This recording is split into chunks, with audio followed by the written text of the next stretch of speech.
Hello champions, कैसे हैं आप सब लोग। I hope you are in the best of your health and spirits.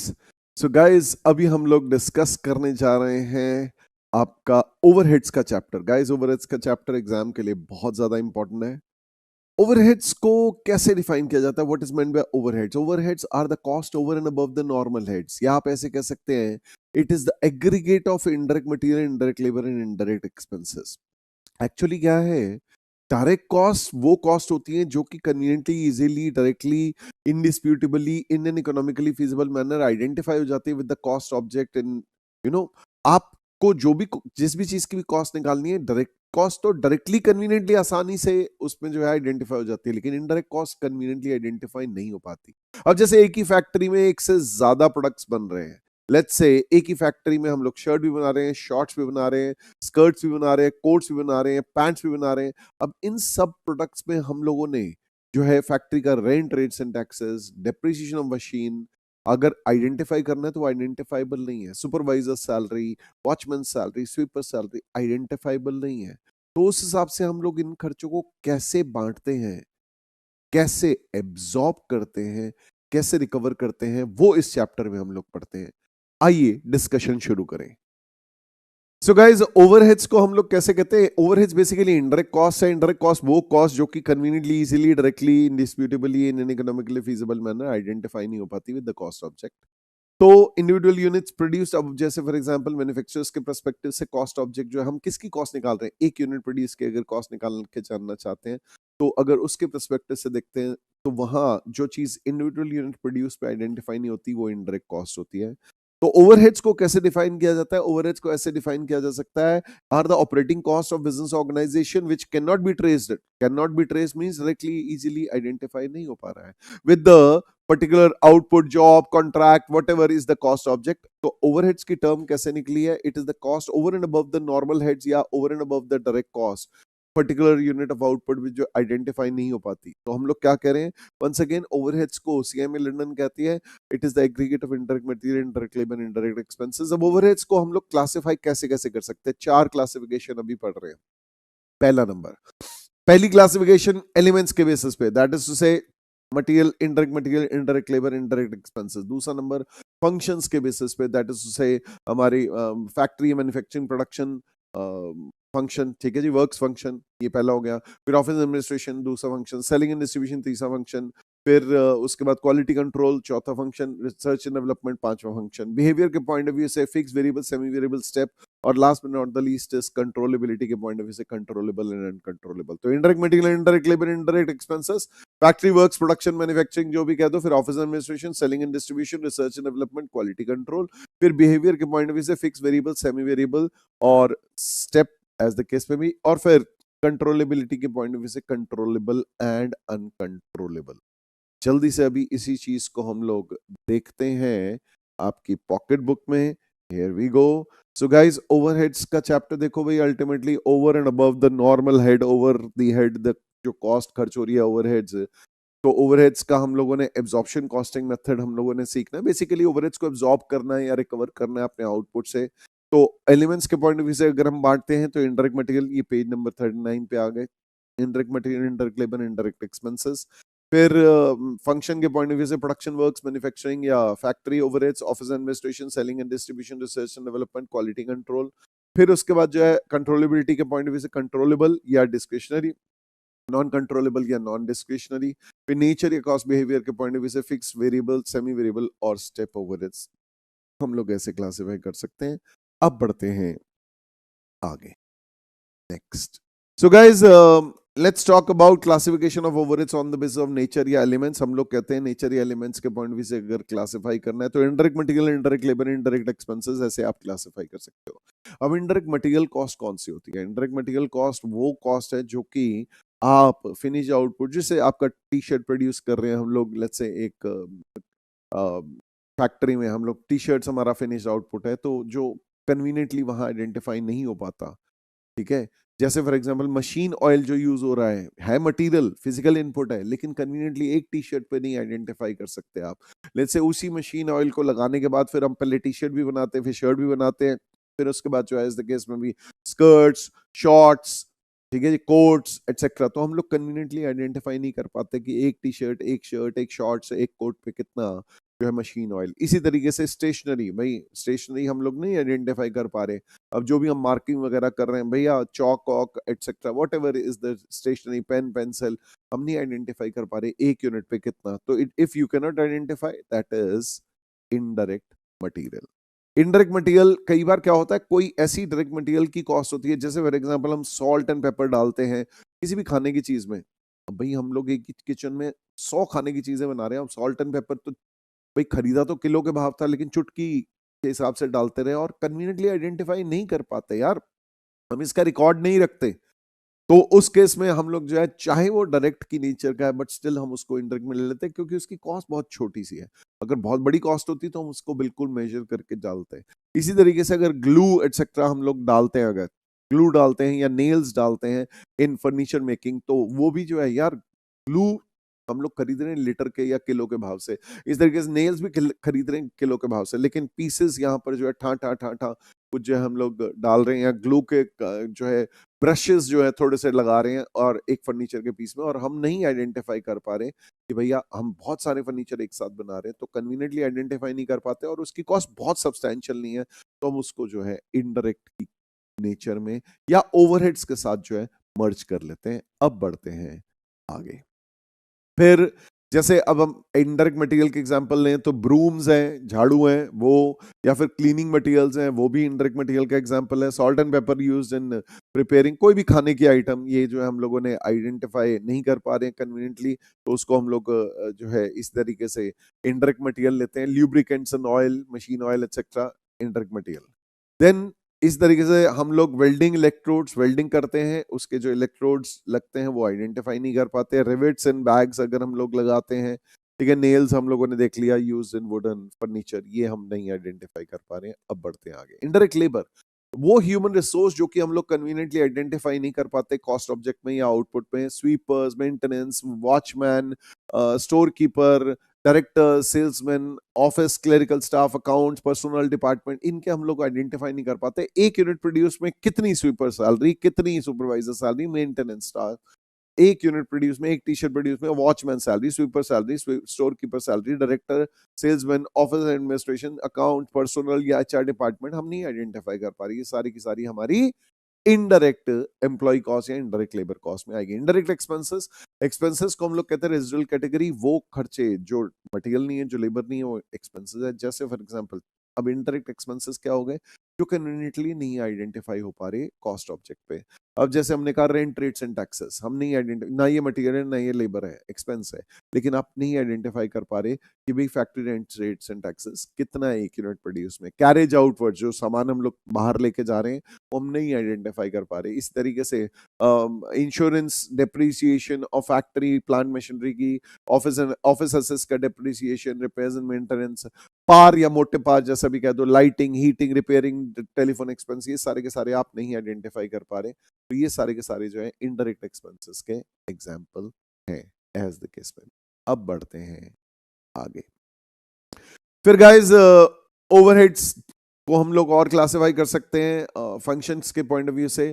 Factory works, production, manufacturing, फिर office administration, selling and distribution, फिर research and development, और फिर क्वालिटी कंट्रोल, ऐसे भी हम लोग क्लासिफाई कर सकते हैं। So let us see one by one. सबसे पहली चीज फैक्ट्री वर्क्स जो है, प्रोडक्शन, मैन्युफैक्चरिंग, इनका प्रैक्टिकल तो हम लोग भाई पढ़ते हैं उसमें कॉस्ट शीट के चैप्टर में। तो फैक्ट्री के इनडायरेक्ट कॉस्ट जो कि कन्वीनियंटली आइडेंटिफाई नहीं कर पाते हैं कॉस्ट ऑब्जेक्ट से, जो कि प्रॉपर फैक्ट्री की वर्किंग के लिए जो है हमारे खर्चे होते हैं, प्रोक्योरमेंट ऑफ रॉ मटेरियल से लेकर उसको फिनिश गुड्स बनाने तक के जितने भी इनडायरेक्ट खर्चे हैं जो कन्वीनियंटली नहीं आइडेंटिफाई कर पाते, रॉ मटेरियल खरीदने से लेकर रॉ मटेरियल के इस्तेमाल के फिनिश गुड्स बन जाने तक के जितने भी खर्चे हैं, वो हमारे जो कन्वीनियंटली नहीं आइडेंटिफाई कर पा रहे, वो हम लोग जो है उनको फैक्ट्री ओवरहेड्स, प्रोडक्शन ओवरहेड्स कहते हैं, इनडायरेक्ट कॉस्ट को। फिर इस तरीके से एग्जांपल लें, फैक्ट्री हीटिंग, लाइटिंग, या rent, rates and taxes, repairs and maintenance, ये सारे फैक्ट्री ओवरहेड्स के एग्जांपल हैं। इसी तरीके से अब नेक्स्ट आते हैं ऑफिस एडमिनिस्ट्रेशन ओवरहेड्स के। ऑफिस एडमिनिस्ट्रेशन ओवरहेड्स को कैसे डिफाइन किया जाता है? वो खर्चे जो कि पॉलिसी मेकिंग के हैं, जो कि प्लानिंग, ऑर्गेनाइजिंग, डायरेक्टिंग, कंट्रोलिंग ठीक है जी, स्टाफिंग एक्सेट्रा, इन सब से रिलेटेड है। कहने का मतलब expenditures for formulating the policy, directing, controlling operations of the undertaking, जो कि डायरेक्टली देखो, अगर आप प्रोडक्शन से रिलेटेड कर पा रहे हो, कुछ खर्चे जो है उधर फैक्ट्री के हैं तो वो फैक्ट्री ओवरहेड्स में घुसा दो, सेलिंग एंड डिस्ट्रीब्यूशन के कुछ है तो वो वहां घुसा दो, रिसर्च एंड डेवलपमेंट के तो वहां ले जाओ। लेकिन अगर आपके कन्वीनियंटली आइडेंटिफाई नहीं हो पाते हैं तो हम उनको जनरल ऑफिस एडमिनिस्ट्रेशन ओवरहेड्स में लेके चलते हैं। ठीक है जी, जैसे फॉर एग्जांपल हमने टेलीफोन बिल हो गया, या बोर्ड ऑफ डायरेक्टर्स की सैलरी हो गई, या प्रिंटिंग एंड स्टेशनरी हो गई, ऑफिस की लाइटिंग हो गई, ऑफिस की क्लीनिंग हो गई, ऑफिस का रिपेयर फर्नीचर का, या depreciation of the office computer हो गया, एज द केस में। ये सारे के साथ जो ऑफिस एडमिनिस्ट्रेशन ओवरहेड्स कहलाएंगे। अब बारी आती है सेलिंग ओवरहेड्स की। सेलिंग ओवरहेड जैसे हम लोग सेल्स को स्टिमुलेट कर रहे हैं या उसको जो प्रमोट कर रहे हैं, सेलिंग बेसिकली हम लोग क्या कर रहे हैं, क्रिएटिंग या स्टिमुलेटिंग डिमांड के लिए जो भी खर्चे होते हैं, the cost incurred for marketing और selling the product to create और stimulate demand of a product. जैसे अब आपने कोई पैम्फलेट छपवाए, ठीक है, उसको बंटवाए, ये सारा का सारा सेल्स प्रमोशन का खर्चा है। इसी तरीके से हम लोग बात करते हैं एडवर्टाइजमेंट का खर्चा, ट्रैवलिंग का खर्चा, मैगजीन्स का खर्चा, ये सारे सेलिंग ओवरहेड्स है। इस तरीके से distribution overheads means making the goods available, ठीक है, डिस्पैच कर रहे हैं हम लोग गुड्स को, goods for making the goods available for sale in the market, तो हम लोग इसको जो है, जैसे फॉर एग्जांपल कैरेज आउटवर्ड जो है वो डिस्ट्रीब्यूशन का खर्चा है। ये कस्टमर के पास पहुंचाने के जो खर्चे हैं, कस्टमर के पास हम लोग कुछ पहुंचा रहे हैं, उसके लिए हम लोग take an example carriage outward से, या पैकिंग लोडिंग चार्जेस है, जो फिनिश गुड्स पैक करके लोड करके, या हमने वेयर हाउस जहां फिनिश गुड्स हम लोग अपने स्टोर करते हैं उसके, और वेयर हाउस का रेंट, डेप्रिसिएशन, वेयर हाउस का electricity bill, warehouse keeper की तनख्वाह एक्सेट्रा, ये सारे के सारे जो डिस्ट्रीब्यूशन ओवरहेड्स है। फिर बारी आती है रिसर्च कॉस्ट की।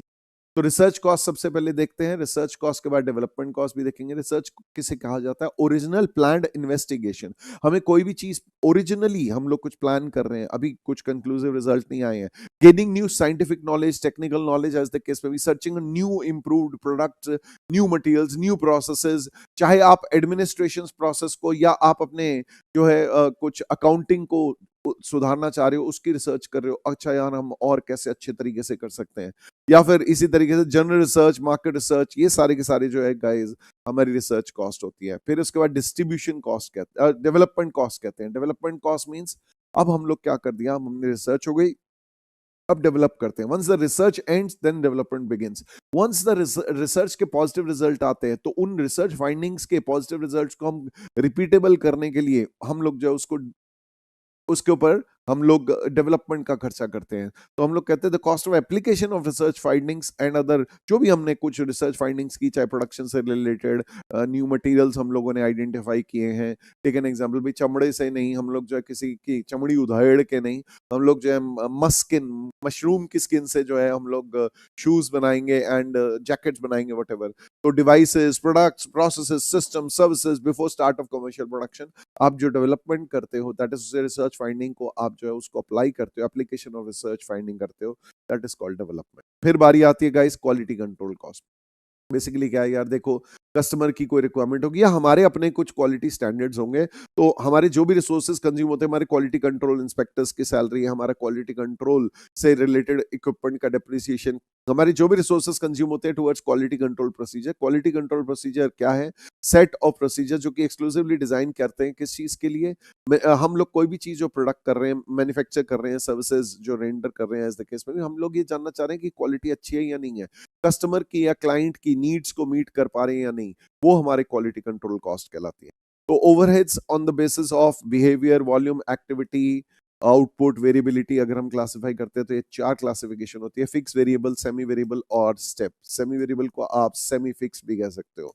सबसे पहले गाइस फिक्स ओवरहेड्स को हम लोग आइडेंटिफाई करते हैं, मतलब समझते हैं।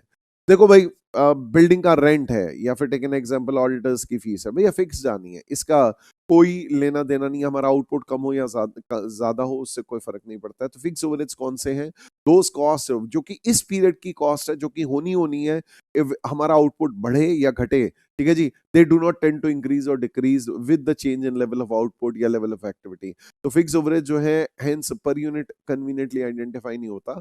हम लोग fix overheads, rent, rents and taxes, depreciation, SLM, WDV पे, पे, या फिर let's take an example supervisor salary, watchman salary, हम नहीं आइडेंटिफाई कर पा रहे एक यूनिट प्रोड्यूस पे, तो ये जो है ये हमारे फिक्स ओवरहेड्स है, ये हमारे जो है फिक्स ओवरहेड्स है। लेकिन वेरिएबल कॉस्ट पर यूनिट में जो है आप कहते हो कि हर एक यूनिट ऑफ आउटपुट के साथ वेरी करती है, ठीक है जी। फिक्स कॉस्ट जो है 100% लेवल, 100% एक्टिविटी लेवल तक कांस्टेंट रहती है। आपका यार एक लेवल तो आएगा कि उसके बाद फिक्स कॉस्ट शायद बढ़ जाए, लेकिन फिर हम लोग क्या कहते हैं, एक हमारा 100% कैपेसिटी लेवल है, उस उतने तक ये कांस्टेंट रहेगी। तो उसका अगर ग्राफ बनाए तो ये पैरेलल टू एक्स एक्सेस जाता है। टोटल फिक्स कॉस्ट जो है हमारी लेवल ऑफ एक्टिविटी बढ़ती जाए, यूनिट्स बढ़ती जाए, हमारी ये कांस्टेंट ही रहेगी टोटल। अब बढ़ते हैं आगे, फिर बिहेवियर या नेचर के पॉइंट ऑफ व्यू से दूसरा नंबर वेरिएबल कॉस्ट या मार्जिनल कॉस्ट हम लोग आइडेंटिफाई करते हैं। हम कहते हैं यार वो कॉस्ट, वेरिएबल ओवरहेड्स, वो कॉस्ट जो है जो वेरी करती है आउटपुट के साथ साथ, जैसे जैसे direct proportion to the change in volume of activity या volume of sales. Variable cost जो है जनरली कॉस्ट जो है वो यूनिट के साथ साथ कांस्टेंट रहती है। जैसे अब हमें ज्यादा प्रोडक्शन करनी है तो ज्यादा मशीन ऑयल लगेगा, ज्यादा प्रोडक्शन करनी है तो हमें जो है ज्यादा tools, loose tools return of होंगे एज द केस में। तो हम लोग क्या करें, ज्यादा खर्चे होंगे, ज्यादा प्रोडक्शन करनी है तो हम लोग जो है ज्यादा खर्च करेंगे ये वाली चीज। तो वो जो कोई भी ऐसे खर्चे हो जो कि प्रोडक्शन के साथ साथ वेरी करती है, उसको हम लोग जो है वेरिएबल कहते हैं। अभी ओवरहेड्स के चैप्टर में फिर हम लोग कहते हैं वेरिएबल ओवरहेड्स। नेक्स्ट, इस तरीके से सेलिंग कमीशन, हम ज्यादा माल बेचेंगे तो ज्यादा जो है कमीशन देनी पड़ेगी एज द केस में। फिर बारी आती है वेरिएबल कॉस्ट को, जो है हम लोग कहते हैं change in direct proportion to the level of activity. जैसे जैसे लेवल ऑफ एक्टिविटी आउटपुट बढ़ता जाएगा, नंबर ऑफ यूनिट्स के नीचे नंबर ऑफ यूनिट्स लिखी हुई है, तो वो नंबर ऑफ यूनिट्स बढ़ती रहेंगी, तो ये हमारी जो है टोटल वेरिएबल कॉस्ट जो है बढ़ती रहेगी एज द केस में। फिर तीसरा नंबर आती है गाइस हमारी सेमी वेरिएबल या सेमी फिक्स कॉस्ट। इसमें क्या है, इसमें फिक्स और वेरिएबल दोनों का कंपोनेंट है। तो semi variable cost is a sort of hybrid या मिक्स्ड कॉस्ट, जिसमें कि वेरिएबल और फिक्स दोनों का कंपोनेंट है। दस इसीलिए हम दोनों लेवल ऑफ एक्टिविटी के हिसाब से फ्लक्चुएट करती है। जैसे पावर का बिल, इलेक्ट्रिसिटी का बिल आपके घर पे आता है तो फैक्ट्रीज में भी आता है इस तरीके से, उसका फिक्स बिल भी होता है उसमें, और उसमें जितनी ज्यादा यूजेज करते रहोगे उतना ज्यादा उसका बिल होता रहेगा। तो accordingly semi variable cost are those which have both fixed and variable element. तो जैसे जैसे आपकी नंबर ऑफ यूनिट्स या लेवल ऑफ एक्टिविटी बढ़ती जाएगी, वैसे वैसे आपकी, देखो भी फिक्स कॉस्ट इतना तो ये फिक्स्ड है, लेकिन जैसे जैसे लेवल ऑफ एक्टिविटी बढ़ती जाएगी आपकी सेमी वेरिएबल कॉस्ट भी जो है वो बढ़ती जाएगी टोटलिटी में। फिर बारी आती है स्टेप कॉस्ट। स्टेप कॉस्ट कौन सी होती है, जो कि एक लेवल तक कांस्टेंट रहती है, फिर बढ़ जाती है, फिर अगेन कांस्टेंट। तो बेसिकली हम लोग क्या कहते हैं, step cost are those which remain constant up to a range, then rises, then range, then constant, then range तक जो है कांस्टेंट, फिर राइज। तो step cost level of activity या नंबर ऑफ यूनिट्स मेड के हिसाब से, भैया ये यहाँ कांस्टेंट, फिर राइज हो गई, फिर कांस्टेंट, फिर राइज हो गई, फिर कांस्टेंट, ऐसे करके स्टेप स्टेप बेसिकली सीढ़ी की कॉस्ट है। अब बढ़ते हैं आगे, फिर कंट्रोलेबल कॉस्ट।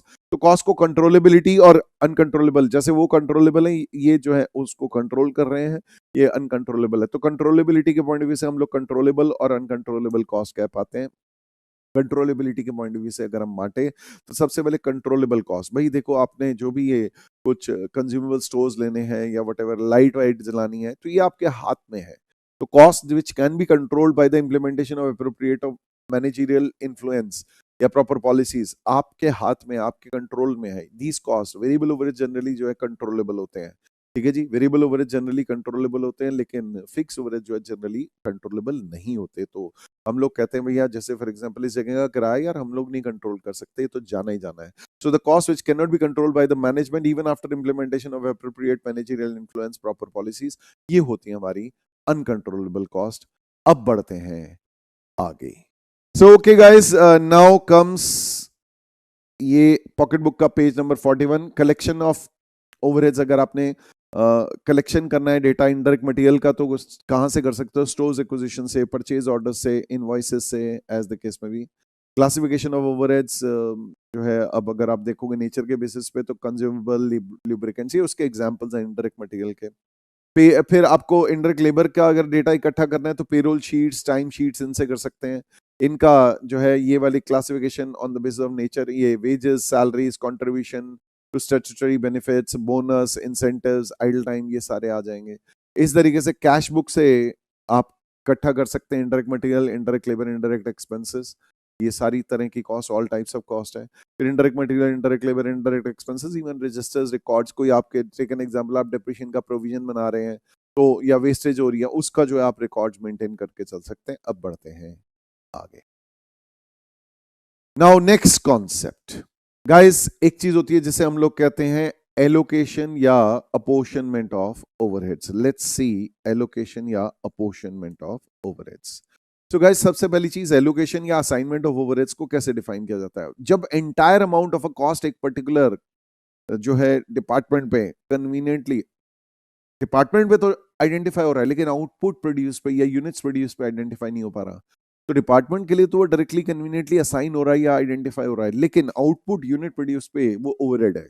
तो उस हिसाब से हम लोग क्या कहते हैं? असाइनमेंट, असाइन्ड ओवरहेड्स या एलोकेटेड ओवरहेड्स क्या है? If the entire amount of a particular cost, यार इस डिपार्टमेंट का अपना सेपरेट जगह हमने किराए पे ली हुई है, इसका किराया, इसके अपने सुपरवाइजर सैलरी, इसका अलग सुपरवाइजर्स है।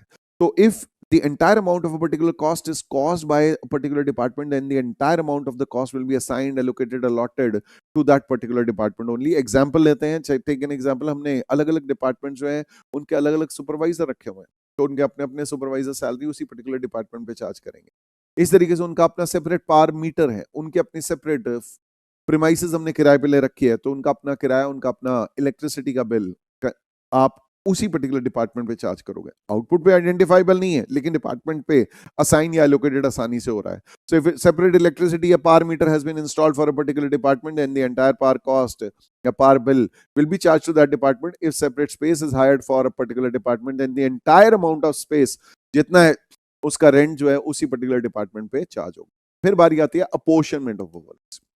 अपोर्शनमेंट ऑफ ओवरहेड्स को कैसे डिफाइन करते हैं? जब भी कोई कॉमन खर्चे होते हैं, कुछ ऐसे खर्चे जो कि किसी पर्टिकुलर डिपार्टमेंट में नहीं, देखो भाई एक फैक्ट्री में जो है हम लोग खर्च, हम जो डिपार्टमेंट्स है उनको कैटेगराइज कर सकते हैं इनटू बेसिकली कॉस्ट सेंटर्स या डिपार्टमेंट्स को इनटू टू टाइप्स, एक प्रोडक्शन डिपार्टमेंट्स, एक सर्विस डिपार्टमेंट्स। या प्रोडक्शन कॉस्ट सेंटर और service cost centre. Production departments वो डिपार्टमेंट्स होते हैं जो कि production of goods which are to be sold to customer में डायरेक्टली इन्वॉल्व है, और सर्विस डिपार्टमेंट वो होते हैं जो कि सपोर्ट देते हैं या सर्विस देते हैं प्रोडक्शन डिपार्टमेंट्स को, जो कि हेल्प करते हैं प्रोडक्शन डिपार्टमेंट्स को, तो वो हम लोग जो है सपोर्ट डिपार्टमेंट या सर्विस डिपार्टमेंट उनको कहते हैं। तो अकॉर्डिंगली होता क्या है, अब बहुत सारे प्रोडक्शन डिपार्टमेंट्स है, बहुत सारे सर्विस डिपार्टमेंट्स है, अब इनके लिए कुछ कॉमन खर्चे हो रहे हैं तो उनको हम लोग बांटते हैं। जैसे बड़ी सी जगह हमने किराए पे ले रखी है, उसमें हमने अलग अलग डिपार्टमेंट्स बांट रखे हैं। इलेक्ट्रिसिटी का कंबाइंड बिल आ रहा है, तो हम लोग उसमें कैसे अब इन खर्चों को, कॉमन खर्चों को कैसे बांटे? तो अगर कहीं हमारे कोई कॉमन खर्चे हैं, कॉमन ओवरहेड्स हैं, those overheads which can not be directly identified, भाई असाइन नहीं हो पा रहे, एलोकेट नहीं हो पा रहे पर्टिकुलर डिपार्टमेंट में, कॉमन ओवरहेड्स है, उनको डिस्ट्रीब्यूट या अपोर्शन करना है एक लॉजिकल बेसिस पे, अलग अलग डिपार्टमेंट्स में लॉजिकल बेसिस पे उनका फेयर शेयर बांटना है। तो अपोर्शनमेंट ऑफ ओवरहेड्स को कैसे डिफाइन किया जाता है? Apportionment is the process of charging logical या fair share of common overheads to various departments. अब ये कैसे बांटते हैं, इसको प्रैक्टिकली एग्जांपल से देखते हैं आपकी पॉकेट बुक से। Here we go. Okay guys, so common overheads हम लोग देख रहे हैं ऑन द जो बेसिस ऑफ अपोर्शनमेंट। अगर देखें तो डेप्रिसिएशन ऑफ फैक्ट्री बिल्डिंग, ठीक है जी, या इंश्योरेंस प्रीमियम, ये सारे के सारे जो है हमारे एरिया बेसिस पे बटेंगे। फैक्ट्री के एरिया, जितना भी एरिया हर एक डिपार्टमेंट ने ऑक्यूपाई कर रखा है उसके बेसिस पे बटेंगे। तो म्युनिसिपल टैक्सेस और फैक्ट्री बिल्डिंग या हाउस टैक्स जिसे कह सकते हैं, air conditioning, centralise heating, cleaning के खर्चे, रेंट रेट्स एंड टैक्सेस, ये सारे के सारे जो है फ्लोर एरिया या स्पेस ऑक्यूपाइड के बेसिस पे। Repair and maintenance of the factory, all these will be on the basis of distributed. भैया ये सारे के सारे, जितनी बड़ी फैक्ट्री उतना ज्यादा डिप्रिसिएशन या उतना ज्यादा rent rates and taxes, insurance premium उतना ज्यादा, हाउस टैक्स, जितना ज्यादा एरिया उतना ज्यादा air conditioning, centralise heating, cleaning का खर्चा, repairs of the factory building, ये सारे के सारे जो है फैक्ट्री एरिया या स्पेस ऑक्यूपाइड के बेसिस पे बांटे जाएंगे। सुपरविजन के खर्चे, नंबर ऑफ एम्प्लॉइज, या डिपेंड करता है, अगर आपका कैपिटल इंटेंसिव काम है तो नंबर ऑफ मशीन्स, दोनों नहीं दिए हुए, ना labour intensive number of employees ना कैपिटल इंटेंसिव मशीन्स, तो उस केस में फ्लोर एरिया ज्यादा एरिया होगा तो ज्यादा सुपरविजन लगेगी, ऐसा लास्ट में जुगाड़ अजम्पशन मान सकते हैं। नेक्स्ट फिर आगे बढ़ते हैं गाइस, मोटिव पावर या जो है power for production purposes, power of the machine जिससे कि प्रोडक्शन कर रहे हैं उसको किलोवाट आवर्स या हॉर्स पावर आवर्स के बेसिस पे बांट सकते हैं। Horse power into machine hours के हिसाब से हम लोग जो बांट सकते हैं। अगर हॉर्स पावर आवर्स ना दिया हो तो सिर्फ हॉर्स पावर ऑफ मशीन्स के बेसिस पे बांट देना। Depreciation, rent of plant and machinery, insurance premium of plant and machinery, इसको value of plant and machinery के बेसिस पे बांटना। Repairs and maintenance of plant machinery, maintenance hours के basis पे बांटना, या value of plant and machinery के basis पे बांटना, मशीन आवर्स के बेसिस पे बांटना, एज द केस में। देन लाइटिंग के खर्चे, नंबर ऑफ लाइट पॉइंट्स दिए हो, बढ़िया एरिया दिया हो, नहीं तो क्यूबिक कंटेंट कितना कितना लग रहा है वो आइडेंटिफाई हो पा रहा हो कि भाई किस डिपार्टमेंट का कितना है, तो ऐसे बांट देना।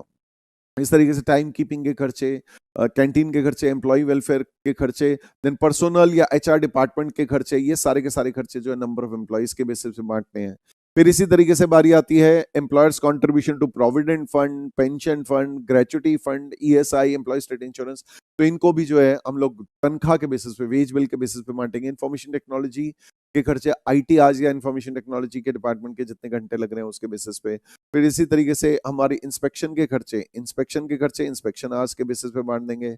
लीव विद पे, लीव सैलरी जो है पर्क्स, उनको वेज बिल के बेसिस पे, अगर तो आप हमें बता दो कि भाई किस डिपार्टमेंट के कितने बंदे कितनी छुट्टी नहीं ली उन्होंने, तो उस हिसाब से हम लोग जो है लीव एनकैशमेंट उनको वैसे ले लेते हैं। नहीं कन्वीनियंटली आइडेंटिफाई हो पा रहा, तनख्वाह के बेसिस पे बांट दो। Material handling cost, weight or volume of material or value of material के बेसिस पे बांट देंगे। क्रेन के खर्चे, hours devoted by crane for each department, इस बेसिस पे बांट देंगे। मैनेजर्स की तनख्वाह, जो टाइम डिवोट कर रहा है मैनेजर ईच डिपार्टमेंट के लिए, उस हिसाब से बांट देंगे। Miscellaneous expenses, sundry expenses, general expenses, इनको हम लोग जो है बांट देंगे।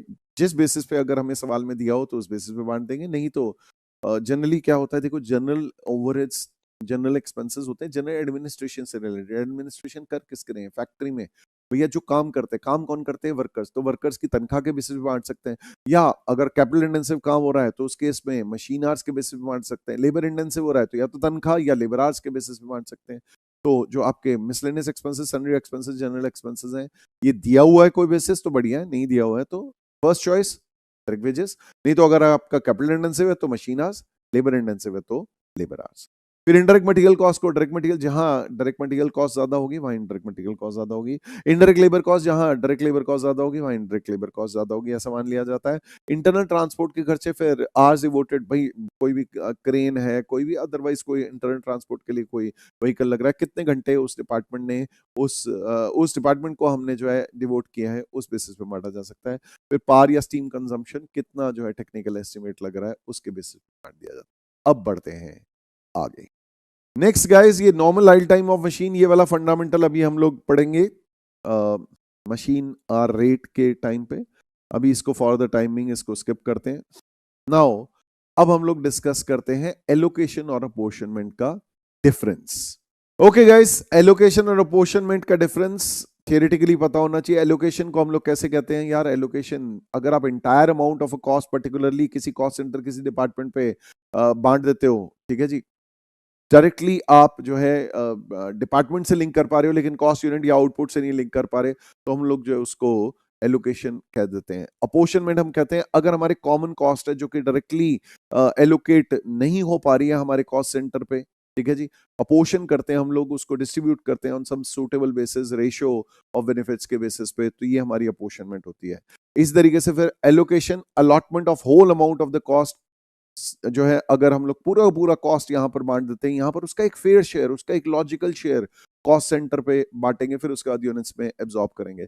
यहाँ कोई बेसिस जो है नहीं चाहिए होता, क्योंकि ये पूरी की पूरी कॉस्ट एलोकेट हो जाती है। वहां उसका लॉजिकल बेसिस हम लोगों को आइडेंटिफाई करना पड़ेगा, देखना पड़ेगा, number of employees, machine hours, area occupied, कुछ भी हो सकता है। तो apportionment is based on the basis of area, assets value, number of workers, whatever. Then example, जैसे फॉर एग्जाम्पल सुपरवाइजर है, अलग अलग डिपार्टमेंट्स के अलग अलग सुपरवाइजर्स हैं, तो उनके अलग अलग सुपरवाइजर्स की सैलरी जो है उन पर्टिकुलर डिपार्टमेंट में कन्वीनियंटली आइडेंटिफाई हो रही है, कॉस्ट ऑब्जेक्ट आउटपुट पे नहीं हो रही लेकिन डिपार्टमेंट से हो रही है, तो उसको जो है आप यहाँ पर लेके चले जाएंगे सुपरवाइजर सैलरी को एलोकेटेड। लेकिन अगर ये सुपरवाइजर जो है अलग अलग से नहीं हायर हो रहे, कॉमन सुपरवाइजर्स हैं, जो उनको सुपरवाइजर्स का या तो टाइम डिवोटेड बता दो कि किस किस डिपार्टमेंट में कितने कितने घंटे दे रहे हैं, तो उस बेसिस पे पोर्शन कर देंगे, नहीं तो नंबर ऑफ एम्प्लॉइज के बेसिस पे। इस तरीके से rent, rates and taxes, factory premises का ये हम लोग कैसे बांट देंगे, ये हम लोग बांट देंगे फ्लोर एरिया, स्पेस ऑक्युपाइड के बेसिस पे, and so on and so forth. फिर another example, let's take an example, हमारा इलेक्ट्रिसिटी का एक ही बिल आ रहा है लेकिन हमारे पास एक से ज्यादा डिपार्टमेंट्स हैं, तो उनके लिए हम लोग उनकी पावर कंजम्पशन के लिए उनका सेपरेट सेपरेट सब मीटर लगा लेते हैं कि कितनी पावर कंजम्पशन हो रही है। तो इलेक्ट्रिसिटी बिल तो इलेक्ट्रिसिटी डिपार्टमेंट या इलेक्ट्रिसिटी कंपनी को हम लोग एक इकट्ठा दे रहे हैं, लेकिन हम लोग क्या कर रहे हैं, उनका जो भी पावर कंजम्पशन उसका नोट किया हुआ है कि भाई department A, department B, department सी के लिए कितना, तो उसके बेसिस पे हम लोग किलोवाट आवर्स कितने कितने कंज्यूम हुए के बेसिस पे बांट देते हैं। अब बढ़ते हैं आगे।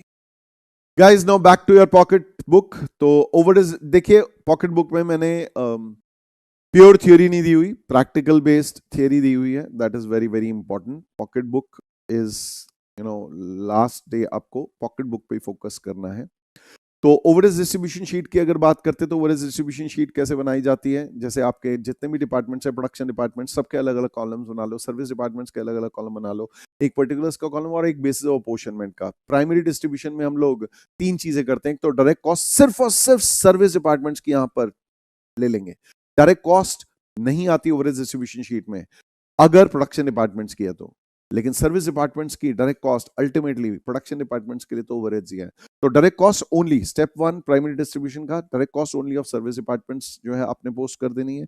नंबर टू, एलोकेटेड ओवरहेड्स, आपने क्या करने हैं, ओवरहेड्स को एलोकेट कर देना है। मतलब भाई अलग अलग से अलग अलग सुपरवाइजर है, अलग अलग रेंट है, अलग अलग जो है उनके खर्चे हम आइडेंटिफाई कर पा रहे हैं, अलग अलग मीटर लगा हुआ है तो अलग अलग उनका सेपरेट पावर का बिल आ रहा है, तो एलोकेटेड ओवरहेड सीधा सीधा पोस्ट कर दो। दिस इज स्टेप टू इस चीज का, प्राइमरी डिस्ट्रीब्यूशन का। और last step is common overheads को आपने लॉजिकल बेसिस पे अपोर्शन करना है। This is to be apportion, common overheads को लॉजिकल बेसिस पे अपोर्शन करना है, फेयर शेयर उनका जो है यहाँ पर बांट देना है। फिर आपका क्या हुआ, ये total cost of service departments आ जाएगी। इस total cost of service departments को हम लोगों ने क्या करना है गाइस, इसको हम लोगों ने सेकेंडरी डिस्ट्रीब्यूशन में डिस्ट्रीब्यूट करना है। S1 डिपार्टमेंट के खर्चों को हम लोगों ने प्रोडक्शन डिपार्टमेंट्स में डिस्ट्रीब्यूट करना है, S2 डिपार्टमेंट के खर्चों को इनको यहां पर डिस्ट्रीब्यूट करना है एज द केस में, रेशियो ऑफ सर्विसेज रेंडर्ड के बेसिस पे। फिर factory overheads of production departments आपके आ जाएंगे। इन factory overheads of production departments को आपका कोई भी जो बेसिस ऑफ एब्जॉर्प्शन होगा उसके बेसिस पे एब्जॉर्ब करेंगे। अभी हम लोग डिस्कस करेंगे एब्जॉर्प्शन ऑफ ओवरहेड्स। तो एब्जॉर्ब करेंगे यहाँ पे, इससे डिवाइड करेंगे, दिस डिवाइड बाय दिस, ये आ जाएगा ओवरहेड्स एब्जॉर्प्शन रेट आपका। ये हो सकता है मशीन आर हो, ये हो सकता है लेबर आर हो, ये हो सकता है आपका डायरेक्ट मटेरियल कॉस्ट हो, डायरेक्ट लेबर कॉस्ट हो, प्राइम कॉस्ट हो, उसकी परसेंटेज रेट निकालो, whatever as the case में भी। तो जो भी आपके फैक्ट्री ओवरहेड्स आए हैं सेकेंडरी डिस्ट्रीब्यूशन के बाद, वो आपने अल्टीमेटली यहाँ पर ले लेना है फैक्ट्री ओवरहेड्स एब्जॉर्प्शन रेट। लेकिन उससे पहले हम लोगों को सेकेंडरी डिस्ट्रीब्यूशन समझनी सख्त जरूरी है। ये जो हम लोग सर्विस डिपार्टमेंट्स के खर्चे हैं उनको प्रोडक्शन डिपार्टमेंट्स में कैसे बांटते हैं, उसको हमें अंडरस्टैंड करने की बहुत जरूरत है। तो सर्विस डिपार्टमेंट के खर्चों को अगर प्रोडक्शन डिपार्टमेंट में बांटा जाता है तो उसे कहा जाता है सेकेंडरी डिस्ट्रीब्यूशन। तो सर्विस डिपार्टमेंट्स के खर्चों को बांटने के तीन मेथडोलॉजीज डेवलप हुए हैं। एक तो डायरेक्ट रीडिस्ट्रीब्यूशन, जैसे आपने देखा यहाँ जो है, जो पहला डिपार्टमेंट है S1 डिपार्टमेंट, उसके खर्चे सर्विस डिपार्टमेंट का वजूद किस लिए है, वो सपोर्ट कर रहे हैं, वो सर्विस दे रहे हैं किसको, प्रोडक्शन डिपार्टमेंट्स को, तो डायरेक्टली इनमें बांट दिया।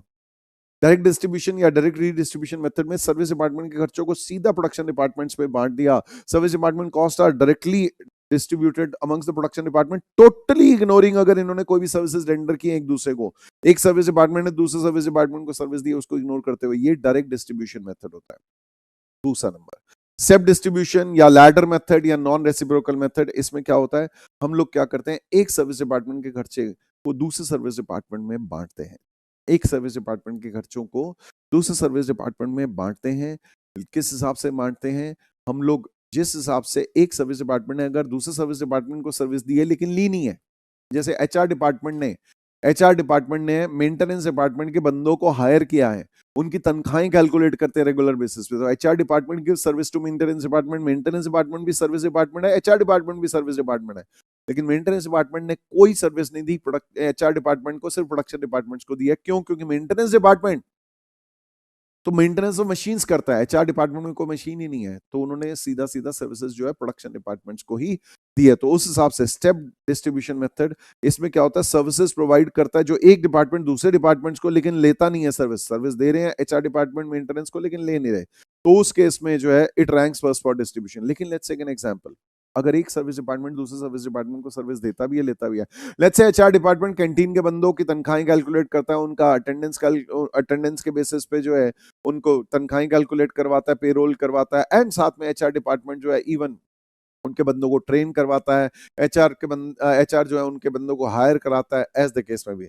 तो यार ये HR department is giving service to canteen department, और कैंटीन डिपार्टमेंट भी जो है वो चाय पिला रहा है किसको, ब्रेड पकौड़े खिला रहा है किसको, एचआर डिपार्टमेंट के बंदों को। तो उस केस में यहाँ रेसिप्रोकल सर्विसेज है, एक डिपार्टमेंट दूसरे सर्विस डिपार्टमेंट को सर्विस दे रहा है।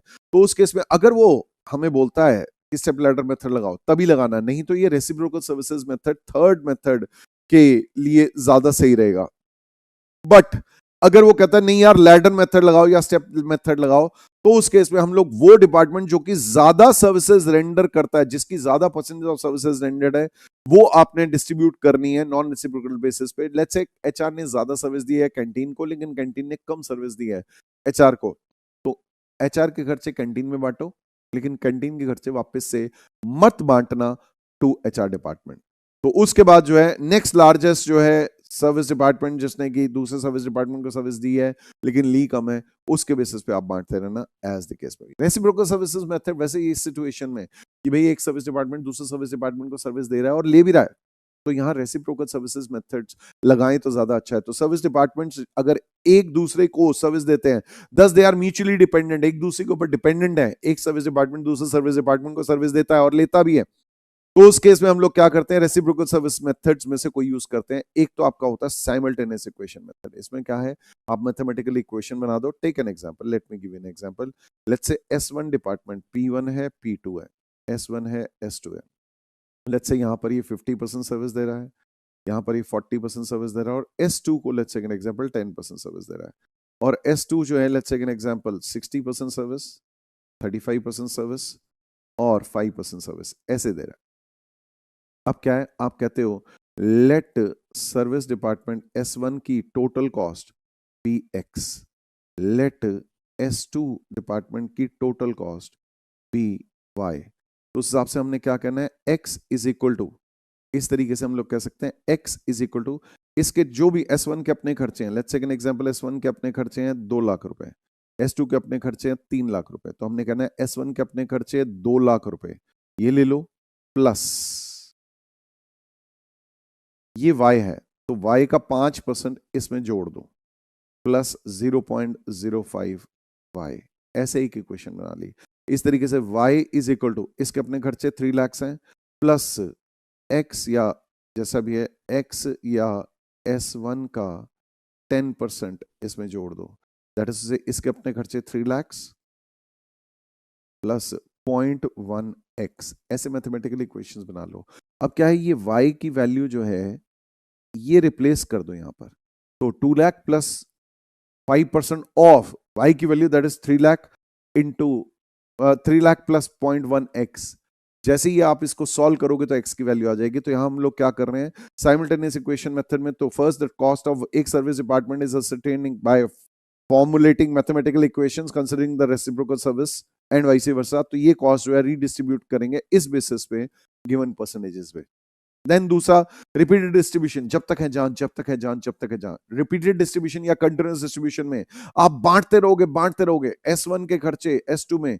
जैसे यहां पर अब आपने क्या करना है, S1 के खर्चे 50, 40 और 10% में बांटना है। S1 तो खत्म हो जाएगा, लेकिन फिर S2 के खर्चे हैं, S2 के खर्चे 60, 35 और 5%, वापस से S1 में आ गया, फिर से उसके 50, 40, 10 में S2 में फिर से कुछ आ गया, S2 के खर्चे फिर 60, 35, 5 इसमें फिर कुछ आ गया, एंड सो ऑन, जब तक आपकी एक नेग्लिजिबल फिगर आ जाए। तो सर्विस डिपार्टमेंट के खर्चे दूसरे डिस्ट्रीब्यूट करते रहो दूसरे सर्विस डिपार्टमेंट में और प्रोडक्शन डिपार्टमेंट्स में अग्रीड परसेंटेज पे, टिल रिपीट करते रहो जब तक कि एक छोटा सा नेग्लिजिबल फिगर आ जाए, तब तक रिपीट करते रहो। Then trial and error method.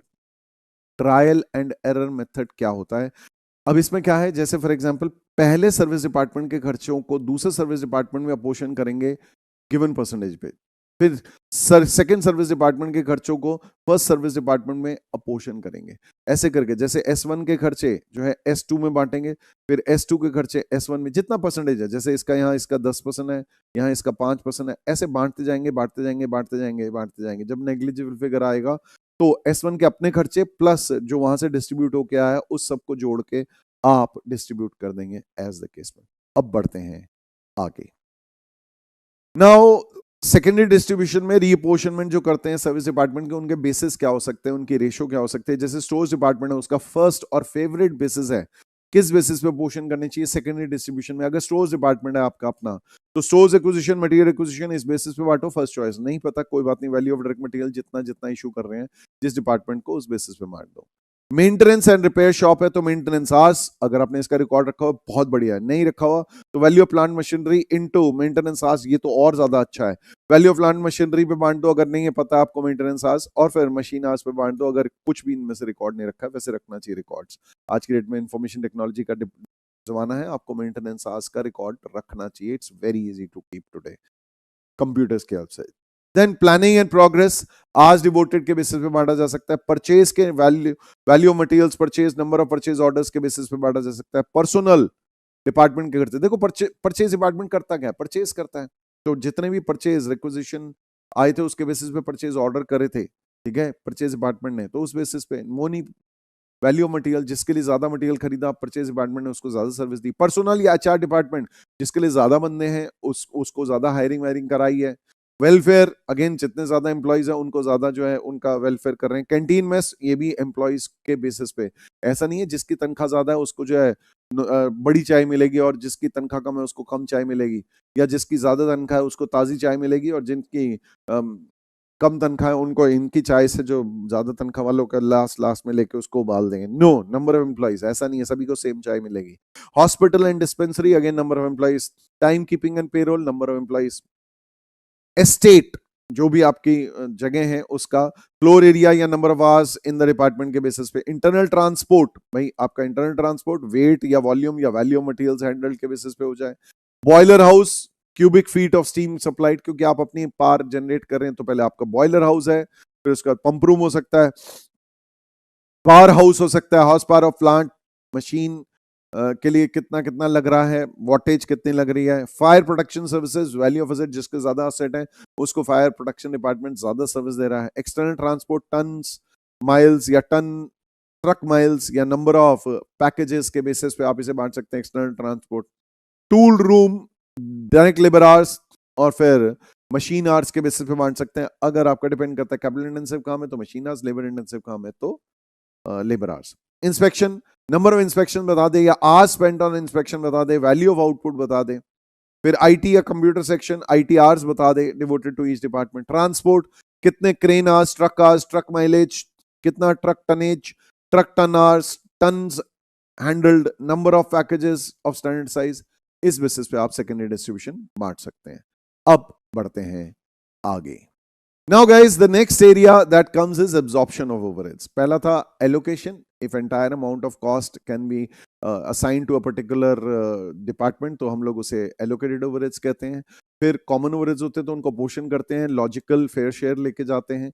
फिर absorption को कैसे डिफाइन किया जाता है, absorption या recovery of overheads। अब अल्टीमेटली हमने क्या है, जो overheads चार्ज हो रहे हैं किसी पर्टिकुलर डिपार्टमेंट पे प्राइमरी और सेकेंडरी डिस्ट्रीब्यूशन के बाद उनको रिकवर करते हैं आउटपुट प्रोड्यूस से। अलग अलग जो हमारे प्रोडक्शन डिपार्टमेंट्स है उनके आउटपुट प्रोड्यूस से हम लोग जो है उनको रिकवर करते हैं। तो ये जो process of recovering overheads of a production department है फ्रॉम इट्स आउटपुट, उसको हम लोग रिकवरी या एब्जॉर्प्शन ऑफ ओवरहेड्स कहते हैं। Recovery of absorption of overheads के बहुत सारे methods over a period of time जो है डेवलप हुए हैं, बहुत सारे, डिपेंड करता है वो डिपार्टमेंट टू डिपार्टमेंट डिपेंड करता है। एक ऑर्गेनाइजेशन में adopt different overheads absorption rates for different departments, अलग अलग डिपार्टमेंट्स के लिए अलग अलग प्रोडक्ट लाइंस के लिए to suit the specific characteristics जो है एब्जॉर्प्शन रेट्स यूज किए जा सकते हैं, डिपेंड करता है। सो let us see the 6 most famous basis of absorption आपकी पॉकेट बुक से। Okay guys, methods of overhead recovery, overhead absorption, overhead recovery. एक तो सबसे पुराने जमाने से rate per unit of output method चल रहा है। एक्चुअली क्या है, अगर आप एक ही प्रोडक्ट बना रहे हो या आइडेंटिकल गुड्स बना रहे हो तो हम लोग क्या करते हैं, बजट जितने भी production overheads of the department है, जो भी हम लोगों ने सेकेंडरी डिस्ट्रीब्यूशन के बाद किए, उसको बजटेड आउटपुट के बेसिस पे एब्जॉर्ब करेंगे। जो हमने प्राइमरी डिस्ट्रीब्यूशन किया, सेकेंडरी डिस्ट्रीब्यूशन किया, उसके बाद हम लोग जो एब्जॉर्प्शन करते हैं बजटेड आउटपुट के बेसिस पे कर देते हैं कि ओके ये डिपार्टमेंट कितने आउटपुट बनाएगा। अगर एक ही प्रोडक्ट बनाते हैं, आइडेंटिकल गुड्स बनाते हैं तो ये चलेगा, लेकिन अगर अलग अलग प्रोडक्ट्स बना रहे हैं, मोर देन वन प्रोडक्ट्स बना रहे हैं, तो ये बिल्कुल जो है बेनिफिशियल नहीं है, ये यूज नहीं कर सकते।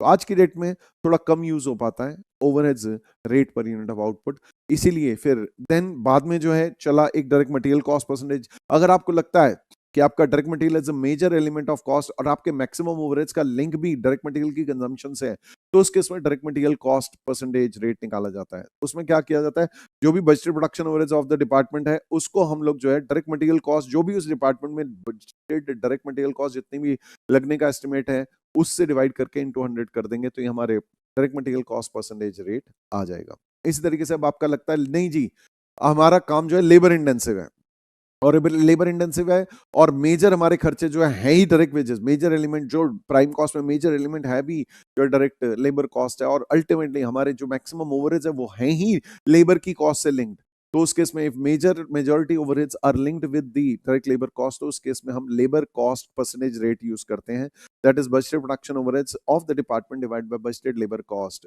मल्टीप्लाइड बाय 100, इस तरीके से कर सकते हैं। फिर प्राइम कॉस्ट परसेंटेज रेट ये हम लोग कैसे करते हैं गाइस, सिर्फ डायरेक्ट मटेरियल नहीं, डायरेक्ट लेबर नहीं है। If you think that your overheads are not directly linked only with prime direct material, direct labour, even direct expenses सारी की सारी डायरेक्ट कॉस्ट से लिंक्ड है, तो उस केस में प्राइम कॉस्ट परसेंटेज रेट निकाला जाता है, that is budgeted overheads production overheads of the department divide by budgeted prime cost जो भी उस डिपार्टमेंट में हो रही है इनटू 100 करके आप इसे निकाल सकते हैं। बाकी ये चार मेथड्स आज की डेट में काफी कम यूज हो रहे हैं। सबसे ज्यादा जो ओवरहेड एब्जॉर्प्शन के रेट यूज हो रहे हैं वो हो रहा है लेबर इंटेंसिव है काम, तो आप लेबर आर रेट निकालते हो, नहीं तो कैपिटल इंटेंसिव काम है तो आप मशीन आर रेट निकालते हो। लेबर आर रेट कैसे निकलता है, ऐसे निकलता है budgeted production overheads of the department divide by budgeted effective labour hours, इस बेसिस पे आप निकाल सकते हो।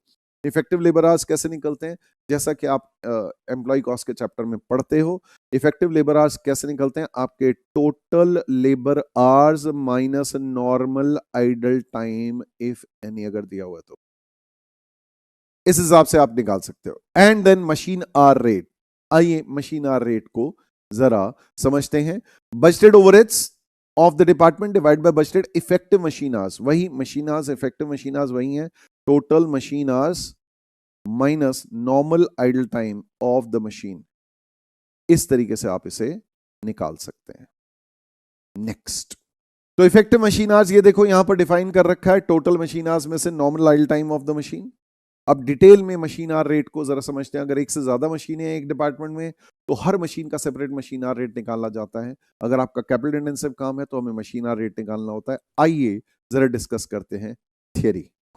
Okay guys, machine hour rate in modern industries, आज के जमाने में हाई डिग्री ऑफ मैकेनाइजेशन हो चुका है, ऑटोमेशन हो चुका है, तो मशीन आर रेट यूज किया जा रहा है। This is the appropriate method of absorption of overheads in a scientific method manner. तो ये हमारा जो है मशीन आर रेट हम लोग जो है यूज करते हैं।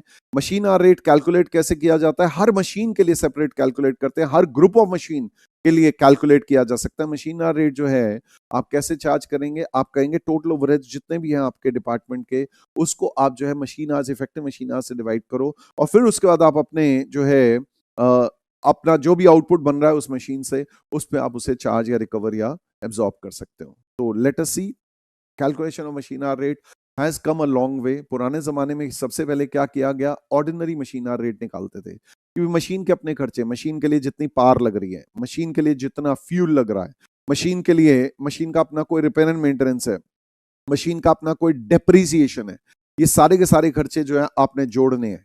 इन सबको, मशीन का अपना इंश्योरेंस के खर्चे हैं, तो ये सारे के सारे खर्चे आपने जोड़ने हैं। All these cost have to be accumulated and फिर total overheads directly related with the machine को आपने इफेक्टिव मशीन आवर से डिवाइड करना है और खत्म हो गई बात।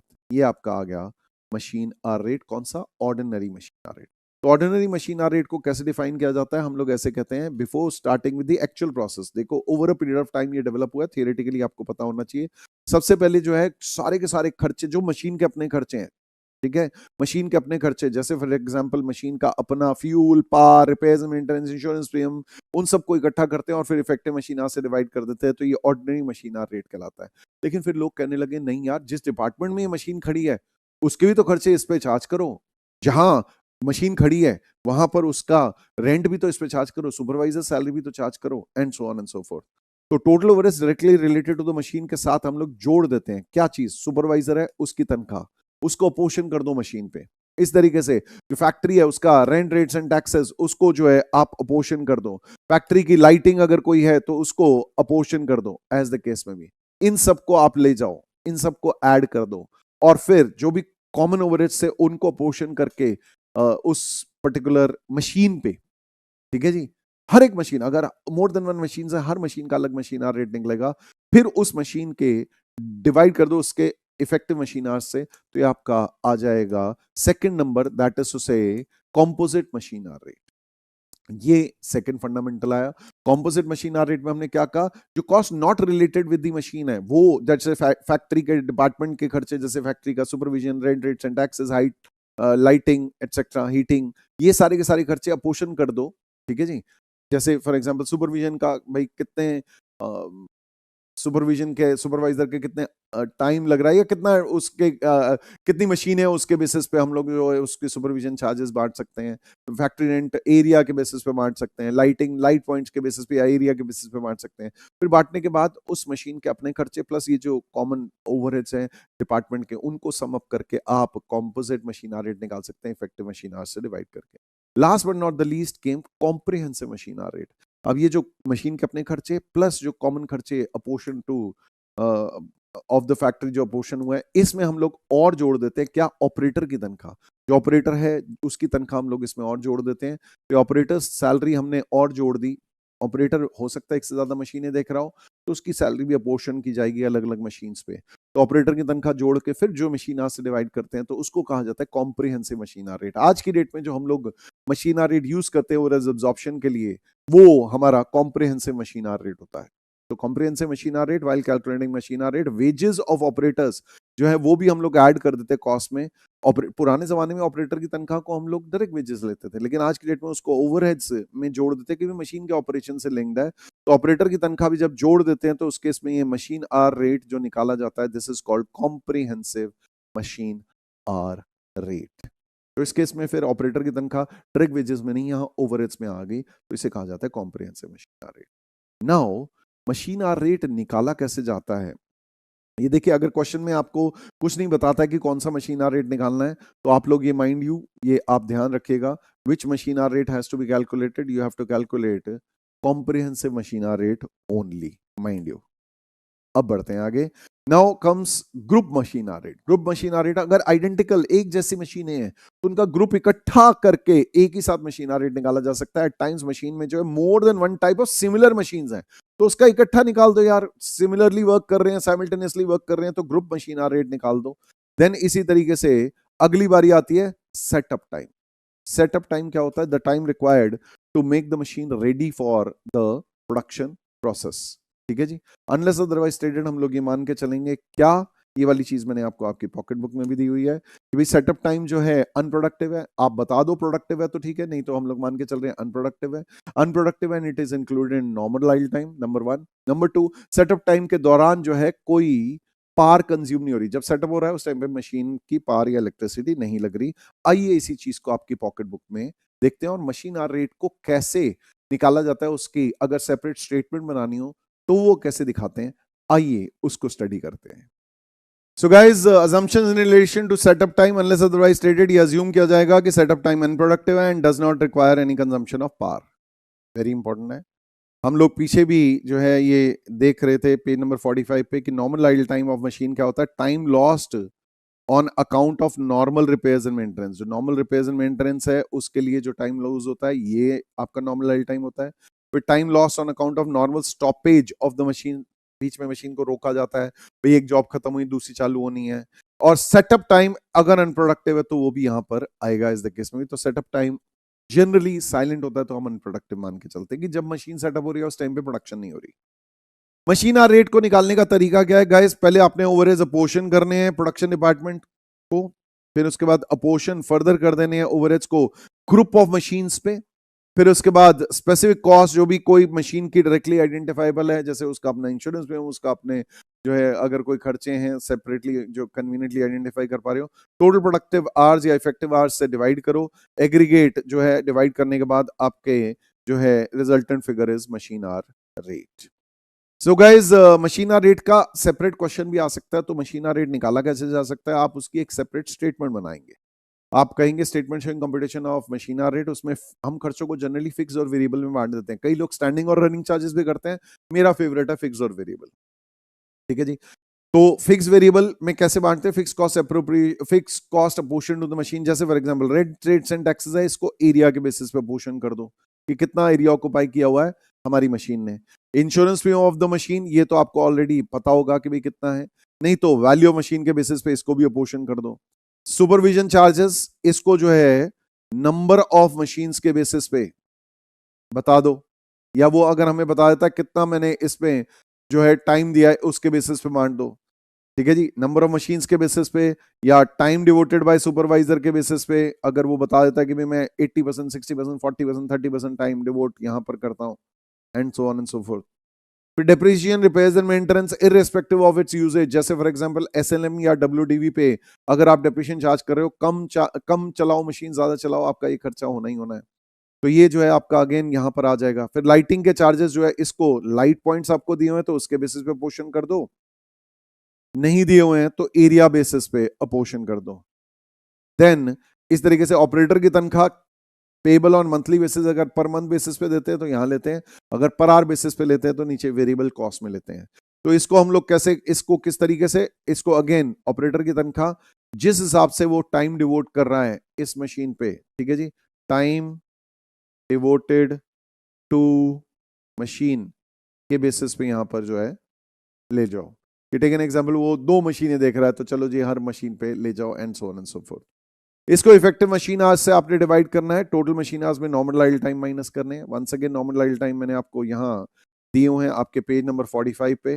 Time loss due to normal repairs and maintenance, time loss due to normal stoppage, बीच में कभी स्टॉप करना पड़ता है ओवरहीटिंग से बचाने के लिए, या एक जॉब खत्म होगी दूसरी शुरू करनी है, और सेटअप टाइम अगर अनप्रोडक्टिव है तो वापस आते हैं। नेक्स्ट, ये सारे फिक्स चार्जेस पर आर आ गए, आपने इससे फिक्स चार्जेस को इफेक्टिव मशीन आवर से डिवाइड किया, फिक्स चार्जेस पर आर आ गए। इसमें फिर वेरिएबल चार्जेस पर आर, पर इफेक्टिव मशीन आवर आप निकाल देंगे। वेरिएबल चार्जेस को अलग अलग से निकाल देते हैं, फिक्स चार्जेस को हम लोग एक ही बार सम करके इफेक्टिव मशीन आवर से डिवाइड करते हैं। जैसे power cost per effective machine hour, depreciation अगर आप usage basis means machine hours basis पे, मशीन आवर्स वर्कड बेसिस पे अगर डेप्रिसिएशन चार्ज करते हो तो वो यहां पर आ जाएगा। इसी तरीके से ऑपरेटर की तनख्वाह if payable on hourly basis, operator की तनख्वाह भी अगर आप आवर्स वर्कड के बेसिस पे अगर करते हो, आवर्स वर्कड बेसिस पे करते हो, तो वो भी यहां पर आप ले लोगे एज द केस में। तो accordingly power cost per effective machine hour, depreciation repairs per effective machine hour, और इस तरीके से ऑपरेटर की तनख्वाह भी अगर आर्ली बेसिस पे होती है तो वो भी यहां पर उस हिसाब से ले जाएंगे। तो ये आपका आ जाएगा मशीन आर रेट। अगर सेपरेट मशीन आर रेट का क्वेश्चन आता तो आपको ऐसे स्टेटमेंट बनानी चाहिए और करना चाहिए। Now computation of 2 tier machine hour rate, कभी ऐसा भी बोल सकता है या इशारा दे सकता है, 2 टियर मशीन आर रेट क्या होता है, जब हम लोग सेपरेट आर्ली रेट निकालते हैं सेटअप टाइम का और रनिंग टाइम का। कहने का मतलब क्या है, हमारा हर जॉब के लिए या हर बार जब हमने नया प्रोडक्ट बनाना है या हर जॉब अंडरटेक करनी है तो हमें सेटअप अलग लगाना पड़ता है, फिर रनिंग करनी पड़ती है। तो 2 टियर मशीन आर रेट में हम लोग क्या करते हैं, सेपरेट आर्ली रेट निकालते हैं for the setup time as well as running time. तो उस केस में हम लोग क्या करते हैं, फिक्स चार्जेस को सेटअप टाइम और रनिंग टाइम दोनों, जितने भी फिक्स चार्जेस है उनको सेटअप और रनिंग इनके दोनों से डिवाइड करेंगे, इस बेसिस पे एलोकेट करेंगे।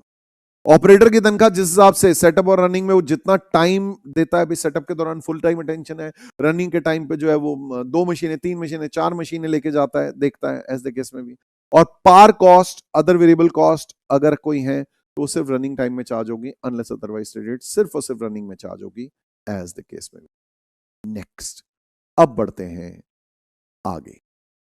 Guys, now the next concept, absorption of manufacturing overheads. Manufacturing overheads को जो है आप अगर सेपरेटली क्लासिफाई करो उनके वेरिएबिलिटी आउटपुट के हिसाब से, दैट इज से आप उनके लेवल ऑफ एक्टिविटी के हिसाब से, दैट इज फिक्स और वेरिएबल ओवरहेड्स, और उस बेसिस पे एब्जॉर्ब अगर करना चाहो तो वेरिएबल ओवरहेड्स को जनरली हम लोग एब्जॉर्ब करते हैं एक्चुअल प्रोडक्शन के बेसिस पे, एक्चुअल आउटपुट या एज द केस में भी एक्चुअल मशीन आवर्स के बेसिस पे। और ये जो है फिक्स ओवरहेड्स को हम लोग एब्जॉर्ब करते हैं on the basis of normal या बजटेड कैपेसिटी के बेसिस पे, अगर सेपरेट एब्जॉर्प्शन रेट निकालने को बोले तो।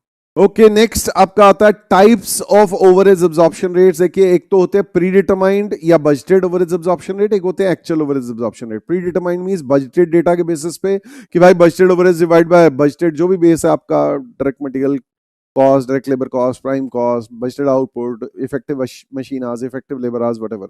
और एक्चुअल रेट किस बेसिस पे होगा? एक्चुअल ओवरहेड्स डिवाइड बाय जो भी आपका actual, again overheads divide by actual direct material cost, direct labour cost, actual prime cost, actual machine hours, effective labor hours, actual output, whatever.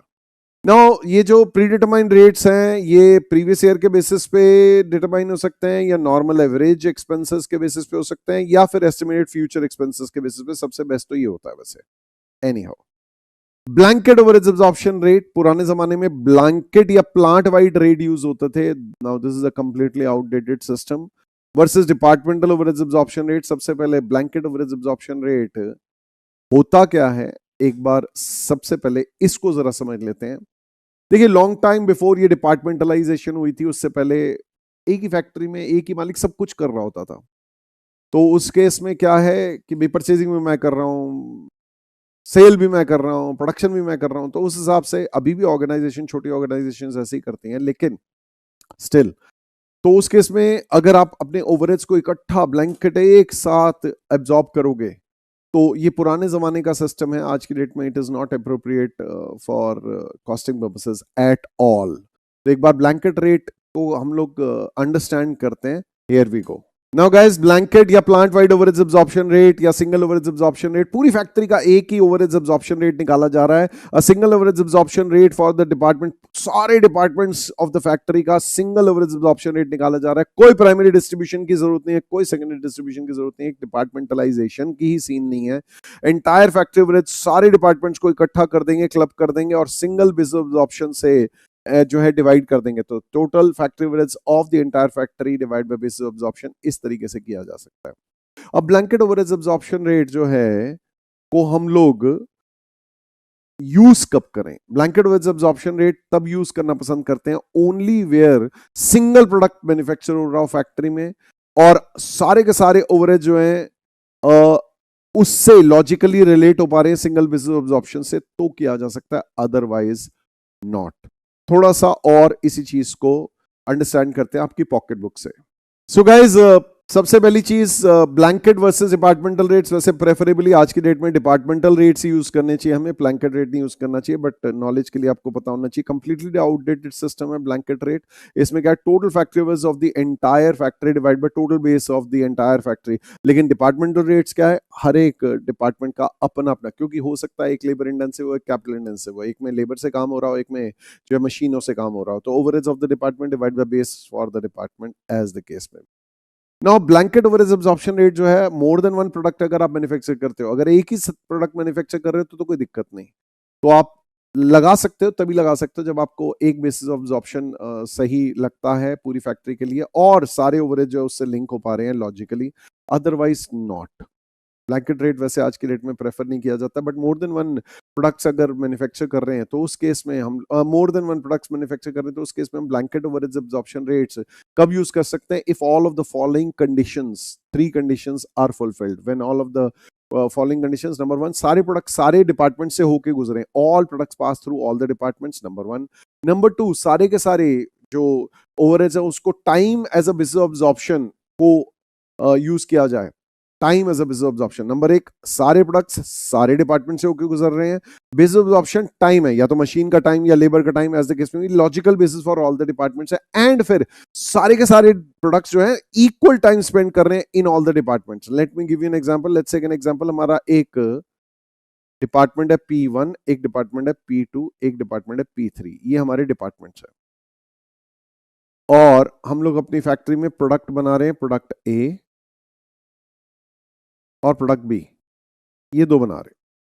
Product A यहां पर 5 घंटे, यहां पर 5 घंटे, यहां पर 5 घंटे ले रहा है, तो इक्वल टाइम। प्रोडक्ट B 2 घंटे 2 घंटे 2 घंटे, इक्वल टाइम। मैं ये नहीं कह रहा दोनों के दोनों 5 घंटे ही करेंगे, no, each product spends equal time in all the departments. तो सारे प्रोडक्ट जो हैं इक्वल टाइम, जैसे 5 5 5, 2 2 2, 3 3 3 ऐसे करके, तभी ये लगा सकते हैं, अदरवाइज नहीं लगाना है। नेक्स्ट, फिर इसके बाद segregation of fix and variable overheads. अगर सेमी वेरिएबल ओवरहेड्स है तो आप क्या करेंगे, आपकी जितनी भी चेंज इन कॉस्ट है, जितनी भी चेंज इन टोटल ओवरहेड्स है, वो सारा का सारा चेंज इन टोटल ओवरहेड्स वो सिर्फ और सिर्फ वेरिएबल की वजह से है। तो change in overheads divide by change in output करो, या change in overheads divide by change in machine hours हो या चेंज इन लेबर आवर्स हो। इस हिसाब से आप जो है ओवरहेड्स रेट पर यूनिट या overheads rate per machine hour या overheads rate per labour hour निकाल सकते हो। Once you have calculated this, फिर आप फिक्स ओवरहेड्स कैसे निकाल सकते हो? टोटल सेमी वेरिएबल ओवरहेड्स में से वेरिएबल ओवरहेड्स माइनस कर दोगे। वेरिएबल ओवरहेड्स कैसे निकलेंगे? अगेन अभी आपने वेरिएबल ओवरहेड्स पर यूनिट निकाली थी, मल्टीप्लाइड बाय यूनिट्स कर दो आउटपुट, या फिर वेरिएबल ओवरहेड्स पर आर निकाले थे, मल्टीप्लाइड बाय आवर्स कर दो, जो भी मशीन आवर्स लेबर आवर्स हैं उस हिसाब से आपने जो ये निकाल देना है। और वेरिएबल ओवरहेड्स माइनस करोगे सेमी वेरिएबल ओवरहेड्स में से, बाकी क्या बचेगा? Fix overheads. That finishes of this part. अब बढ़ते हैं आगे। नाउ गाइस, नेक्स्ट कॉन्सेप्ट आता है अंडर या over absorption of overheads. Here we go guys. Under या ओवर एब्जॉर्प्शन ऑफ ओवरहेड्स होता क्या है? What is meant by under या ओवर एब्जॉर्प्शन ऑफ ओवरहेड्स? देखिए, एक्चुअल ओवरहेड जो है वो खर्च होने के बाद ही पता चलता है, लेकिन आप क्या करते हो, आप पहले से प्री डिटरमाइन कर लेते हो। आप बजटेड बेसिस पे एक एब्जॉर्प्शन रेट निकाल लेते हो। आपने क्या किया? Budgeted overheads divide by budgeted, जो भी आपका बेसिस है, machine hours, labour hours, whatever as the case में भी, उससे आपने रेट निकाला। और फिर उसके बाद जैसे जैसे काम होता गया, हम उसके ऊपर एब्जॉर्ब करते गए। इतने मशीन आवर्स लग गए, या इतने लेबर आवर्स लग गए, या इतना आउटपुट हो गया, चलो भाई इतना डायरेक्ट मटेरियल कॉस्ट, इतना direct labour cost, time cost, whatever हो गया, चलो इतने ओवरहेड्स एब्जॉर्ब हो गए। वो एब्जॉर्ब करने के बाद एब्जॉर्ब्ड ओवरहेड्स को कंपेयर किया जाता है एक्चुअल ओवरहेड्स से। So if absorbed overheads are less than the actual overheads, अगर एब्जॉर्ब्ड ओवरहेड्स लेस हैं तो उस केस में हम कहते हैं भाई अंडर एब्जॉर्प्शन हुई है। अगर एब्जॉर्ब्ड ओवरहेड्स लेस हैं तो हम लोग अंडर एब्जॉर्प्शन कहते हैं। अगर मोर है एब्जॉर्ब्ड ओवरहेड्स तो उस केस में हम लोग कहते हैं ओवर एब्जॉर्प्शन हुई है। एज द केस में if absorbed overheads are less than under absorption हुई है, if absorbed overheads are more over absorption हुई है। अब सवाल ये उठता है एब्जॉर्प्शन जो है उसका ट्रीटमेंट किस पे करेंगे, किस तरीके से करेंगे? तो अंडर या ओवर एब्जॉर्प्शन ऑफ ओवरहेड्स का ट्रीटमेंट कैसे किया जाता है? बड़ा सिंपल है। अंडर या over absorption of factory overheads का ट्रीटमेंट किया जाता है, उसके कॉजेस को डिपेंड करता है कि भी क्यों हो रहा है ये। तो ट्रीटमेंट ऑफ अंडर या over absorbed overheads depends on the cause of under या over absorption. Why under absorption is occurring या why over absorption is occurring, उसके बेसिस पे किया जाएगा। तो हम लोग इफ अंडर या एब्जॉर्प्शन या ओवर एब्जॉर्प्शन फैक्ट्री ओवरहेड्स की क्यों हो रही है, due to genuine price rise या price fall. Let's say under absorption हुई है, मींस एक्चुअल ओवरहेड ज्यादा है। एक्चुअल ओवरहेड ज्यादा क्यों है? एक्चुअल ओवरहेड ज्यादा इसलिए क्योंकि जेन्युइनली प्राइस राइज हो गया। यार हमने सोचा नहीं था भाई, लेकिन हो गए, खर्चे बढ़ गए भाई, पार का रेट जो है वो बढ़ गया। या फिर टेक एन एग्जांपल, भाई हमने तो बजट में बनाया था कि किराया इतना होगा, लेकिन किराए के रेट बढ़ गए, व्हाटएवर। तो अकॉर्डिंगली हमने, अगर इफ देयर इज यार तनख्वाहें बढ़ा दी सरकार ने, जो है ऐसे कर दी, और हमें मिनिमम वेजेस के हिसाब से पे करनी है, तो जेन्युइन प्राइस राइज हो गया, तो हमारे एब्जॉर्ब्ड ओवरहेड जो कम रह गए, एक्चुअल ओवरहेड्स ज्यादा हो गए। ठीक है जी। या फिर एक्चुअल ओवरहेड्स हमारे कम हो गए एब्जॉर्ब्ड ओवरहेड्स से, और ये जेन्युइन फॉल इन प्राइसेस है, हमने एस्टिमेट नहीं किया था लेकिन हो गया खर्चे कम। तो उस केस में हम लोग क्या करते हैं, हम एक सप्लीमेंट्री रेट नाम का एक रेट निकालते हैं। हम लोग क्या कहते हैं, सप्लीमेंट्री रेट निकाल के हम लोग अंडर एब्जॉर्ब्ड ओवरहेड्स को चार्ज करेंगे। जो यूनिट्स बिक चुकी हैं उसको कॉस्ट ऑफ सेल्स में चार्ज करेंगे। जितनी units closing stock of finish goods पड़ी हैं उसको फिनिश गुड्स लेजर कंट्रोल में चार्ज करेंगे। जितनी भी closing stock of work in progress है उसकी इक्विवेलेंट यूनिट्स के हिसाब से वर्क इन प्रोग्रेस में चार्ज करेंगे। और अगर ओवर एब्जॉर्प्शन है तो ओवर एब्जॉर्प्शन में हम लोग क्या करेंगे, cost of sales, finish goods और WIP, इनकी वैल्यूज को हम लोग क्रेडिट करेंगे, इनकी वैल्यूज को डाउन करेंगे। So charge the under absorbed overheads and credit the over absorbed overheads to cost of sales. भाई कॉस्ट ऑफ सेल्स में जाएगा फिनिश गुड्स यूनिट्स सोल्ड के लिए, जितनी फिनिश गुड्स बेच दिया है उसके लिए। फिनिश गुड्स लेजर कंट्रोल में जाएगा जितना यूनिट्स हमारी closing stock of finish goods पड़ी हुई है, और work in progress ledger control में जाएगा जितनी equivalent units of closing work in progress है उस हिसाब से। नेक्स्ट, अब सप्लीमेंट्री रेट निकालना पड़ता है हमें। फॉर दिस हमें एक सप्लीमेंट्री रेट निकालना पड़ता है। वो कैसे निकालते हैं, अंडर या over absorbed overheads divide by under या over absorbed overheads divide by हमारी जो भी इक्विवेलेंट यूनिट्स ऑफ आउटपुट है। इक्विवेलेंट यूनिट्स ऑफ आउटपुट का कॉन्सेप्ट आप पढ़ते हो प्रोसेस कॉस्टिंग में, बट यहां पर भी एक बार देख लेते हैं। Let's take an example, units sold है हमारी 10,000 plus units of closing finish goods है, लेट्स टेक एन एग्जांपल 2500, और साथ में equivalent units of work in progress. Equivalent units of work in progress कैसे होती है गाइस? जैसे let's take an example, work in progress की हमारी 2000 यूनिट्स है, WIP की 2000 यूनिट्स है, और उसका हमारा 50% डिग्री ऑफ कंप्लीशन दिया हुआ है, DOC, डिग्री ऑफ कंप्लीशन 50% दिया हुआ है। तो ये हमारी इक्विवेलेंट यूनिट्स 1000 आ गई। तो इसको हम लोग क्या करेंगे, 13,500 इक्विवेलेंट यूनिट से डिवाइड कर देंगे, ऐसे करके। तो हमारे जितने भी अंडर और एब्जॉर्ब्ड ओवरहेड्स हैं उनको हम लोगों ने इक्विवेलेंट यूनिट से डिवाइड करना है। इस तरीके से हम लोगों ने कैलकुलेट करना है। आइए इसी चीज को और देखते हैं आपकी पॉकेट बुक में।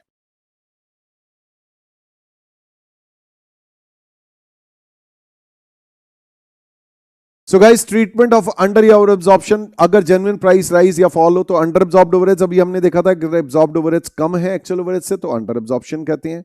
ओवर एब्जॉर्ब्ड ओवरहेड्स, अगर एब्जॉर्ब्ड ओवरहेड्स ज्यादा है एक्चुअल ओवरहेड्स से तो ओवर एब्जॉर्प्शन कहते हैं। सप्लीमेंट्री रेट निकालेंगे अंडर या ओवर एब्जॉर्ब्ड ओवरहेड्स को इक्विवेलेंट प्रोडक्शन यूनिट से डिवाइड करके, और फिर उसके बाद हम लोगों ने क्या करना है, जर्नल एंट्री पास करनी है। अगर हमारी अंडर एब्जॉर्प्शन है तो कॉस्ट ऑफ सेल्स में डेबिट करेंगे, cost of sales account debit होगा कितने अमाउंट से, जो भी हमारा सप्लीमेंट्री रेट आया इनटू जितनी भी हमारी यूनिट सोल्ड है, तो unit sold into supplementary rate, इतना कॉस्ट ऑफ सेल्स में डेबिट करेंगे। फिर फिनिश गुड्स लेजर कंट्रोल में डेबिट करेंगे कितना, जितनी भी हमारी यूनिट्स ऑफ फिनिश गुड्स है इनटू सप्लीमेंट्री रेट, और इसी तरीके से आपका work in progress ledger control account में डेबिट करेंगे कितना, जितनी भी हमारी equivalent units of work in progress है मल्टीप्लाइड बाय सप्लीमेंट्री रेट, और फिर to factory overhead control account करके इसको नक्की कर देंगे। और यही ओवर एब्जॉर्प्शन है तो इसकी रिवर्स एंट्री करते हैं। That is to say over absorption में हम लोग फैक्ट्री एवरेज कंट्रोल अकाउंट को डेबिट करते हैं to cost of sales. Cost of sales में कितना आएगा, unit sold multiplied by supplementary rate. इसी तरीके से आपका फिनिश गुड्स लेजर कंट्रोल को क्रेडिट करेंगे to finish goods ledger control कितना, units of closing finish goods multiplied by supplementary rate. और last but not the least आपका to work in progress ledger control आएगा, इसमें क्या आएगा, equivalent units of work in progress multiplied by supplementary rate. इस तरीके से आप इसे कैलकुलेट कर सकते हो और जनरल एंट्री पास कर सकते हो। नाउ लेट्स डील, अगर तो देखो जेन्युइन प्राइस राइज की वजह से था या जेन्युइन फॉल इन प्राइस की वजह से था तो आप इस तरीके से कर सकते हो। अगर जेन्युइन प्राइस राइज और जेन्युइन फॉल इन प्राइसेस की वजह से नहीं है, सो गाइस सेकंड रीजन क्या होता है, सेकंड रीजन होता है जहां पर कि हम अंडर और एब्जॉर्प्शन देखते हैं। क्यों? कि भाई डिफेक्टिव प्लानिंग थी, हमारी प्लानिंग ही गलत थी, हमारी प्लानिंग ही गलत थी due to defective production planning, या फिर एज द केस में बहुत ही छोटा सा अमाउंट है, चिल्लड़ अमाउंट है, तो आप क्या करोगे, कॉस्टिंग बिल अकाउंट में ले जाओ। तो charge the under absorbed overheads in costing bill account and credit the over absorption absorbed overheads in costing bill account. Charge under absorbed means costing bill account debited to जो भी overheads control account, और over absorbed में overheads control to costing bill account। इस तरीके से आप इसको लेके जा सकते हो। और दोस्तों इसके अलावा आप चाहो तो overheads adjustment account के थ्रू भी कर सकते हो वाला काम। कहने का मतलब आप क्या कर सकते हो, आप जनरल एंट्री अगर पास करो तो you can create separate account जिसे हम लोग ओवरेज एडजस्टमेंट अकाउंट या ओवरेज अंडर एब्जॉर्ब्ड अकाउंट कहते हैं। तो अगर अंडर एब्जॉर्ब्ड ओवरेज तो हम लोग क्या कर सकते हैं, अंडर एब्जॉर्ब्ड ओवरेज का overhead adjustment account debited to overhead control account, पहली ये चीज एंट्री कर देंगे। फिर उसके बाद जो है हम इसको कॉस्टिंग बिल अकाउंट में चार्ज कर सकते हैं, that is costing bill account debited to overhead control to overhead adjustment account. इस तरीके से कर सकते हैं, costing bill account debited to overhead adjustment. नहीं तो फिर इनकी कंबाइंड एंट्री कर सकते हैं, इन दोनों को इकट्ठा करके हम लोग इकट्ठी एंट्री कर सकते हैं। कॉस्टिंग बिल अकाउंट डेबिटेड, ये वाला debited to factory overhead control, सीधा कर दिया नक्की। ओवर एब्जॉर्ब्ड ओवरहेड्स का ऑपोजिट होगा, सिंपल सी बात है, आपने क्या करना है, factory overheads control account debited to हमारा ओवरेज एडजस्टमेंट अकाउंट हो जाएगा, और फिर उसके बाद ऐसे केस में भी overhead adjustment account debited to costing bill account. But why waste time, सीधा ही कॉस्टिंग बिल अकाउंट में क्रेडिट कर दो ना, factory overhead control to costing bill account. इस तरीके से किया जा सकता है। और last but not the least is guys, अगर इस बार की अंडर एब्जॉर्प्शन अगली बार की ओवर एब्जॉर्प्शन से सेट ऑफ होने की उम्मीद है, या इस बार की ओवर एब्जॉर्प्शन अगली बार के अंडर एब्जॉर्प्शन से सेट ऑफ होने की उम्मीद है, तो उस केस में कोई जनरल एंट्री मत पास करो, कैरी फॉरवर्ड कर दो इसको नेक्स्ट पीरियड में, no general entry will be pass. So once again, इस बार की अंडर या ओवर एब्जॉर्प्शन जो है वो अकर हो रही है करंट पीरियड में, और वो एक्सपेक्टेड है कि वो सेट ऑफ हो जाएगी अगेंस्ट फ्यूचर ओवर या under absorption next financial period में। तो उस केस में कैरी फॉरवर्ड कर दो अंडर या over absorption of overheads next financial period में, तो इसकी कोई जर्नल एंट्री नहीं पास करेंगे हम लोग। अब बढ़ते हैं आगे, इसी चीज को पढ़ते हैं आपकी पॉकेट बुक पे। Okay guys, let's see page number 61 पे, ट्रीटमेंट ऑफ अंडर या over absorbed overheads due to defective production planning. तो इस केस में हम लोग क्या कर रहे हैं guys, costing bill account debited to overheads control account, ये हम लोगों ने सीधी एंट्री कर दी अंडर एब्जॉर्ब्ड ओवरहेड्स की, और ओवर एब्जॉर्ब्ड ओवरहेड्स को हम लोगों ने overheads control account debited to costing bill account कर दिया, ठीक है। देन इसी तरीके से अंडर या ओवर एब्जॉर्ब्ड ओवरहेड्स अगर करंट पीरियड में हो रहे हैं और अगली बार में सेट ऑफ होने की उम्मीद है ओवर या अंडर एब्जॉर्प्शन से, तो उसकी कोई जर्नल एंट्री पास नहीं होगी, इसको सीधा सीधा आपने कैरी फॉरवर्ड कर देना है, no journal entry will be passed in this regard. अब बढ़ते हैं आगे। गाइस, कैपेसिटी से रिलेटेड कॉन्सेप्ट्स आप लोगों को पता होने चाहिए। एक तो हमारी होती है रेटेड या मैक्सिमम या प्लांट की इंस्टॉल्ड कैपेसिटी या theoretical capacity as the case में भी। ये कैपेसिटी क्या है? वो जो कि मैन्युफैक्चरर स्टेट कर रहा है कि ये मशीन इतनी प्रोडक्शन कर सकती है। This is the maximum possible capacity of the plant. अगर साल भर 365 दिन काम करोगे, 365 डेज काम करोगे तो ये होगा, लेकिन ये प्रैक्टिकली पॉसिबल नहीं है। इसीलिए नेक्स्ट कैपेसिटी बनती है प्रैक्टिकल या नेट या अवेलेबल या ऑपरेटिंग कैपेसिटी, कि भाई जितने भी आपके टोटल 365 दिन में से जितना दिन आपका नॉर्मल टाइम खराब होगा, कि भाई आप जो है छुट्टी करोगे, आप फैक्ट्री नहीं खुलेगी, आपका रिपेयर एंड मेंटेनेंस के लिए जाएगा, आपका नॉर्मल आइडल टाइम जाएगा, आपका सेटअप टाइम जाएगा, वो सारी चीज, आपकी मेंटेनेंस का टाइम, आपका रिपेयर्स का टाइम, व्हाटएवर, तो वो चीजें हटा के आपका जो है ये प्रैक्टिकल कैपेसिटी की प्रैक्टिकली ये पॉसिबल है। वो तो थियोरेटिकल इसीलिए उसको कहते हैं this is practically possible. Practical capacity को बेसिस ऑफ अब्जॉर्प्शन के लिए यूज कर लिया जाता है, बट सबसे ज्यादा जो प्रेफर करते हैं वो नॉर्मल या एवरेज कैपेसिटी पसंद करते हैं। इसमें क्या है, ये capacity utilise over a long period of time, कि भाई हम अगर कितनी बेचेंगे, कितना माल बेचेंगे, उस बेसिस पे कितना नॉर्मली प्रोड्यूस करते हैं ऑन एन एवरेज, कितना 2 से 3 साल की बिजनेस साइकिल में हम देखते हैं कितना जो है हम लोग मशीन आज या कितना आउटपुट बना रहे हैं, उसके बेसिस पे हम लोग जो है नॉर्मल कैपेसिटी एस्टिमेट करते हैं। और एक्चुअल कैपेसिटी, एक्चुअल काम कितना किया, एक्चुअली अचीव कितनी की कैपेसिटी, ये जो है it may lie between practical capacity and जो हमारी नॉर्मल कैपेसिटी या जो हमारी सेल्स एक्सपेक्टेंसी के बेसिस पे है। जनरली इन दोनों के बीच में होती है, होनी चाहिए, अच्छी बात है, गुड फॉर अस है। अब बढ़ते हैं आगे। Last is idle capacity. आप क्या कर सकते हैं, अगर आपकी इंस्टॉल्ड कैपेसिटी का डिफरेंस अगर आप देखें नॉर्मल कैपेसिटी से इंस्टॉल कैपेसिटी से, तो ये नॉर्मली इतना तो होता ही है भाई, install capacity minus normal capacity, इतना तो नॉर्मली खराब होता है, इतना तो हम लोग काम करते ही नहीं है। लेकिन अब नॉर्मल आइडल कैपेसिटी, जितनी नॉर्मल आइडल जो जितनी नॉर्मल कैपेसिटी है में से एक्चुअल कैपेसिटी अगर कम रह गई तो वो हमारी एब नॉर्मल आइडल कैपेसिटी हो। अब बढ़ते हैं आगे। गाइस, नॉर्मल कैपेसिटी अगर आपको निकालने को बोले तो कैसे निकाल सकते हैं? इंस्टॉल कैपेसिटी में से time loss due to scheduled preventive plan maintenance, कुछ मेंटेनेंस का टाइम जाएगा, वो हटा दो। Number of shifts, machine hours, man hours की, वो हटा दो। फिर इस तरीके से हॉलीडे, नॉर्मल शटडाउन, छुट्टी होगी, वीक में एक दिन छुट्टी होगी, फेस्टिवल हॉलीडेज होंगी, नॉर्मल आइडल टाइम होगा, मेंटेनेंस का टाइम होगा, एटसेट्रा। नॉर्मल टाइम जो चेंज ओवर के लिए कि भाई एक बैच खत्म हुआ दूसरा बैच चालू करना है, या स्टैगरिंग बीच में रोका कि भाई ओवरहीट ना हो जाए, ये आपकी नॉर्मल कैपेसिटी होती है। अब बढ़ते हैं आगे। गाइस, अगर एब्जॉर्प्शन ऑफ एडमिनिस्ट्रेशन ओवरहेड्स करने हैं और सेलिंग एंड डिस्ट्रीब्यूशन ओवरहेड्स करने हैं तो वो कैसे किए जाते हैं?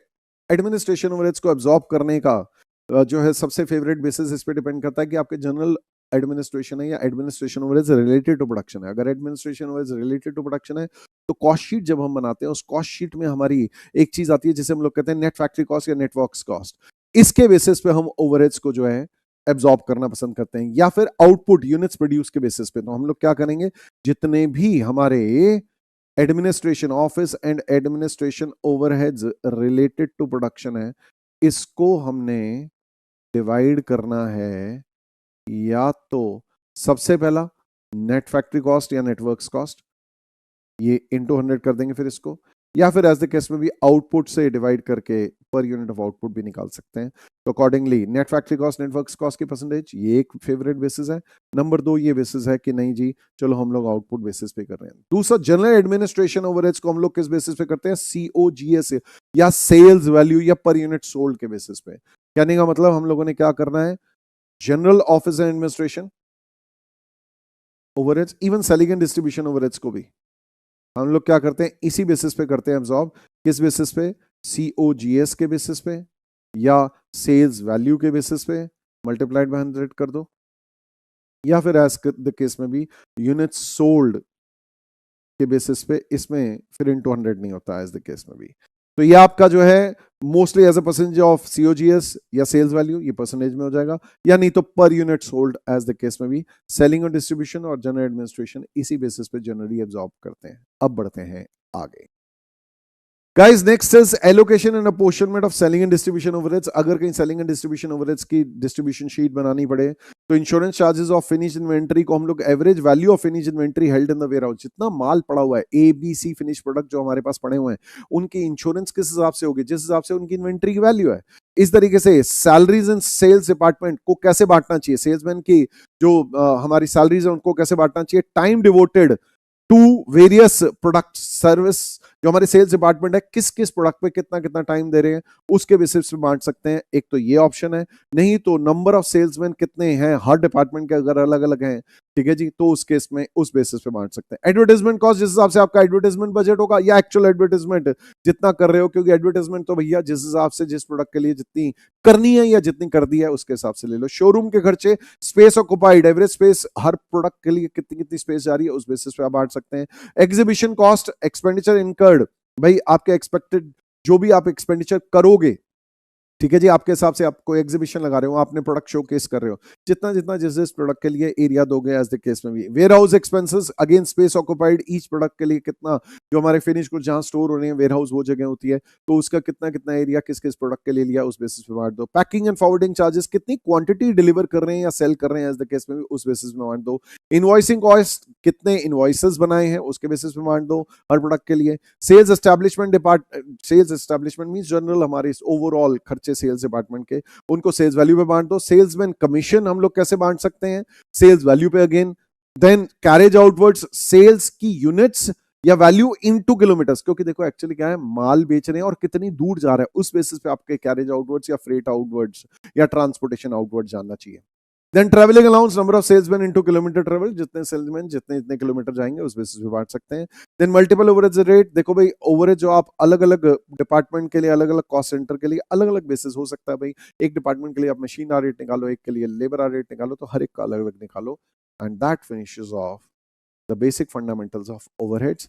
इसके बाद ये जो एरिया है guys, treatment of certain cost in cost accounting in manufacturing concern, ये वाली चीज हम लोग कॉस्ट शीट के टाइम पे इसको डिस्कस करते हैं, क्योंकि प्रैक्टिकली इनका जो प्रैक्टिकल है वो वहीं पे होता है, तो कॉस्ट शीट के टाइम पे हम लोग इस चीज को डिस्कस करेंगे।